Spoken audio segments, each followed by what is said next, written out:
Welcome back, everybody, for another deep dive.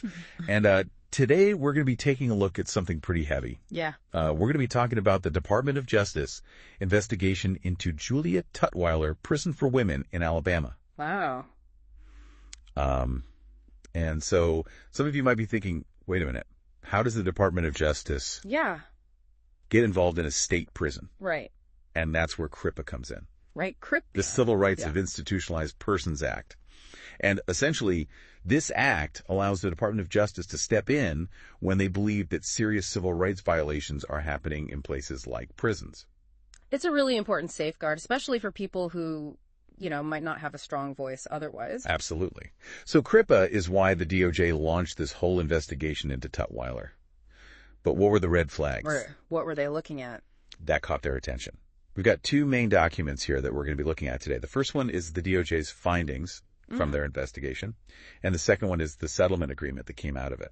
And let me tell you, these documents paint a very disturbing picture of what was going on at Tutwiler. Yeah, they're really tough to read. So let's dive in. So the DOJ report, it just straight up says it right up front, that for almost 2 decades, staff at Tutwiler were systematically abusing and harassing the women incarcerated there. It wasn't just like a few bad apples or isolated incidents. This was a pattern. A pattern of sexual abuse. And they don't shy away from the details. The report includes accounts of staff rape and assault. It's just horrifying. It's hard to even imagine what these women went through. And, it's important to remember that sexual abuse is never a justifiable part of any sentence. Right. It's a violation of their 8th Amendment right to be protected from cruel and unusual punishment. Exactly. And as you read through the report, you see this clear pattern of coercion and exploitation. Mm-hmm. Staff were forcing women into sexual acts just to get basic necessities, like hygiene products. Oh, my gosh. I mean, think about that. Someone being so desperate for a bar of soap that they're forced into that kind of situation. Mm-hmm. That's awful. It's heartbreaking. The report also goes into detail about how male guards would routinely watch women shower and use the toilet. Like what? And they would try to justify this by saying they were, counting prisoners. Right. Counting, but come on. Yeah, that's just blatant voyeurism. It is. And the number of reports is just staggering. Almost 25% of the letters that the DOJ received from prisoners alleged sexual abuse and harassment. Wow. And get this, 20% of the Alabama Department of Corrections' own incident reports involved staff sexual abuse. So it wasn't even a secret. It was happening right out in the open. It was, and it was happening for years.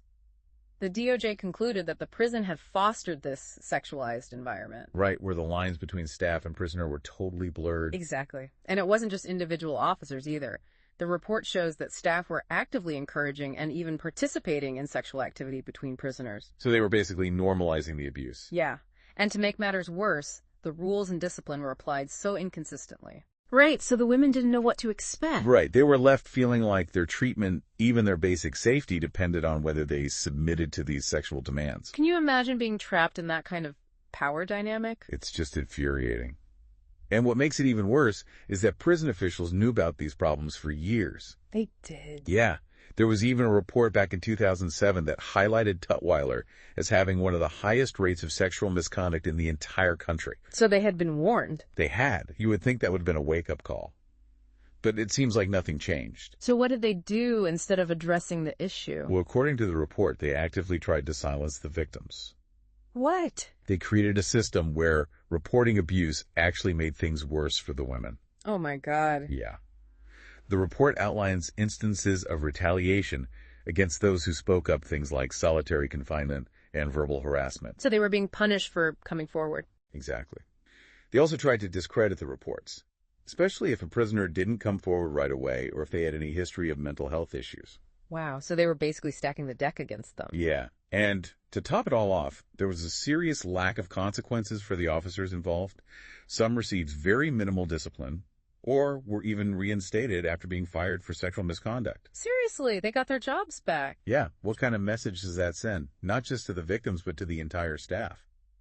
It's like they were saying that this behavior is okay. Exactly. There's this one story from the report that really stuck with me. A prisoner filed a complaint about an officer mocking her for having a rash. A rash. Yeah. And then another officer threatened to write her up if she didn't drop the complaint. Are you serious? Over a rash? Yeah, it just shows the level of intimidation that these women were facing every day. It's unbelievable. So the DOJ's conclusion was pretty powerful. They said that these patterns of abuse and the deliberate inaction of prison officials amounted to deliberate indifference to the prisoners' constitutional rights. Deliberate indifference. That's a strong statement. It is. They knew what was happening, and they did nothing about it. So with this damning report in hand, what happened next? Well, that's where the settlement agreement comes in. And it seems like it was aimed at overhauling Tutwiler from the ground up. So they finally decided to do something. They did. Yeah. So what were the most significant steps that were taken? Well, one of the most important things was making sure that Tutwiler complied with the Prison Rape Elimination Act, or PREA. Okay, PREA. Yeah. This created a zero-tolerance policy for any kind of sexual abuse, and it meant putting new systems in place for prisoners to safely report any incidents. That sounds like a huge step in the right direction. But how do you change a culture that's been entrenched for so long? It can't just be about writing new rules. You're absolutely right. It takes more than just policies. It takes a fundamental shift in the way things are done. The settlement also addressed this by mandating training for all staff on things like sexual abuse prevention, detection, and response. So they're trying to educate the staff and change the way they think about these issues. Exactly. And it wasn't just about preventing abuse, but also about creating a more humane environment within the prison itself. So what did that look like in practice? Well, for one thing, they implemented a new classification system to identify and protect vulnerable prisoners. So they were trying to break down those power structures that allowed abuse to flourish in the first place. Right. The idea was to separate potential victims from abusers and make sure that everyone, regardless of their background or circumstances, had a chance to be treated with basic human dignity. That's a pretty big shift in thinking. And how did they make sure that these changes weren't just happening on paper? Was there any accountability? That was a key part of the settlement as well. They brought in an independent expert to monitor the situation at Tutwiler and make sure that the reforms were actually being implemented. So they had someone looking over their shoulder, making sure that this wasn't just lip service. Exactly. They were serious about making real change. So it sounds like they were trying to address the problem from every angle. They knew they had a lot of work to do to rebuild trust and create a safer environment for the women at Tutwiler. Well, this has been a lot to take in. It has. And I think we've only just scratched the surface of a much larger issue. I agree. The story of Tutwiler raises some important questions about the treatment of incarcerated women as a whole. We've seen how easily their rights can be violated and how the system can fail to protect them. And we need to be having these conversations if we want to create a more just and equitable society for everyone. And it's hard to believe that this was happening in a major correctional facility. Right. It's not like this was some hidden place. Yeah. And it seems like everyone was just looking the other way. And that's what's so troubling. You know, Tutwiler's story, unfortunately, isn't unique. Right. The abuse and neglect of incarcerated individuals, especially women, is a systemic problem. Yeah. I mean, you have to think about it. Prisons are closed environments. They're meant to keep people in. But that also makes it really hard for information to get out. And when you add in the power dynamics, Oh, absolutely. it's a recipe for disaster. You have a population that's already marginalized and vulnerable, and they're completely at the mercy of the people who are supposed to be protecting them. And we can't forget about the societal attitudes towards incarcerated women either. Right. There's this stigma. Yeah. This idea that they're somehow less deserving of protection or compassion. It's like we've forgotten that these are human beings. Exactly. With their own stories and families and hopes and dreams. They're someone's daughter, someone's mother, someone's sister. And regardless of what they may have done, Right. they deserve to be treated with basic human dignity. Exactly. The punishment should fit the crime, but it should never include being subjected to abuse and degradation. This deep dive has really made me think about all the work that organizations like the Equal Justice Initiative are doing. Oh, yeah, they've been instrumental in this fight. They were really key in bringing the issues at Tutwiler to light. Absolutely. Their 2012 report was a turning point. That was the investigation into sexual violence at Tutwiler Prison for Women. Right. That's the one. They went in and interviewed over 50 current and former prisoners. And what they found just confirmed everything that the DOJ was uncovering. It wasn't just about exposing the abuse, though. Right. They also showed how prison officials were actively punishing women for reporting the abuse. It's like they were more concerned with protecting the institution than they were with protecting the women. Exactly. And that's why groups like the EGI are so important. They're giving a voice to the voiceless. They're holding those in power accountable. Without them, I don't think anything would have changed at Tutwiler. And, it takes so much courage for those women to come forward. It does. Knowing the risks involved. They could face retaliation. Yeah, their testimonies were so important in bringing about these reforms. Absolutely. Their bravery should never be forgotten. They risked everything to expose the truth. So with all these changes, with this settlement agreement, does that mean that Tutwiler is now a model prison? Well, I think that's a really complicated question. Reform takes time. It's not a one-time fix. So are things better? The settlement agreement was a huge step in the right direction, but it's just the beginning. Right, so it's about more than just having the right policies in place. It's about changing attitudes. Changing the culture. Exactly. It's about recognizing the humanity of these women and treating them with respect. And that takes a fundamental shift in how we as a society view incarceration. I completely agree. We need to move away from this idea of punishment as the primary goal. And focus on rehabilitation. Exactly. We need to help these individuals reintegrate into society. That's a conversation that goes way beyond Tutwiler. It does. This deep dive has really given us a glimpse into the complexities of prison reform. It has. And it's clear that there's still a long way to go. But what I'm taking away from all of this is a sense of hope.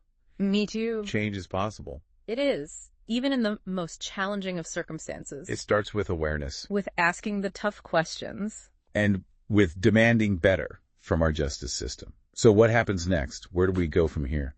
Well, we focused on Tutwiler, but this is just one piece of a much bigger problem. Right. The things that happen there raise serious questions about how incarcerated women are treated across the country. Are we providing them with the resources that they need? Are we keeping them safe? Are we treating them with dignity? Are we holding those in power accountable? These are really tough questions to think about. They are, but we can't shy away from them. We can't let the scale of the problem stop us from doing something. We have to start somewhere. And every one of us can play a part in pushing for change. Absolutely. Yep. We can support organizations that are working on criminal justice reform. We can educate ourselves about the issues. We can advocate for better policies. And we can keep having these conversations. Well, we started this deep dive wanting to understand how Tutwiler Prison ended up on the DOJ's radar. And, what was done to try to address those just awful abuses that were uncovered. Yeah. So I guess the question now is, what have we learned? Yeah, well, we've seen how this culture of just looking the other way allowed this abuse and harassment to go on for so long at Tutwiler. For years. Years, and it really took the courage of the victims speaking out and the hard work of advocates like, the Equal Justice Initiative. Right. And then finally, the federal government stepped in to force them to make a change. And this has been a really tough conversation. It has. But it's something we had to talk about. We've seen how easy it is for people's basic human rights to be violated. Mm-hmm. Especially in these closed environments where it's hard to know what's really going on. Yeah, and how power can be abused. Absolutely. But I think we've also seen what can happen when we shine a light on these injustices. I mean, that settlement agreement, it's not perfect, but it's a big step towards holding people accountable. Yeah, and shows what's possible when we all work together to demand better for the people in our care. It really does. It's a stark reminder that we can't just assume that everything's okay behind prison walls. We have to keep asking these questions about how we're treating incarcerated women in general. Yeah, are we keeping them safe? Are we giving them what they need to rebuild their lives? Exactly. Are we doing enough? And, the thing is, the settlement at Tutwiler, it was a victory, but we can't stop there. It makes you think about how many other places like Tutwiler are out there. Oh, yeah. How do we stop this from happening again? That's the question, isn't it? It's easy to feel kind of overwhelmed by, how big this problem is, but we can't just give up. Exactly. We have to start somewhere, and everybody listening can play a part in this. We can support organizations that are working on these issues. Yeah, and educate ourselves and push for policies that focus on rehabilitation and treating everybody like a human being. And we have to keep talking about it. Yeah. This deep dive might be over, but the fight to make things better for everyone continues. So thank you to everyone for listening. Yeah, thank you for joining us. And, keep those questions coming and keep believing that change is possible. We'll be back soon with another deep dive. Until then, stay curious.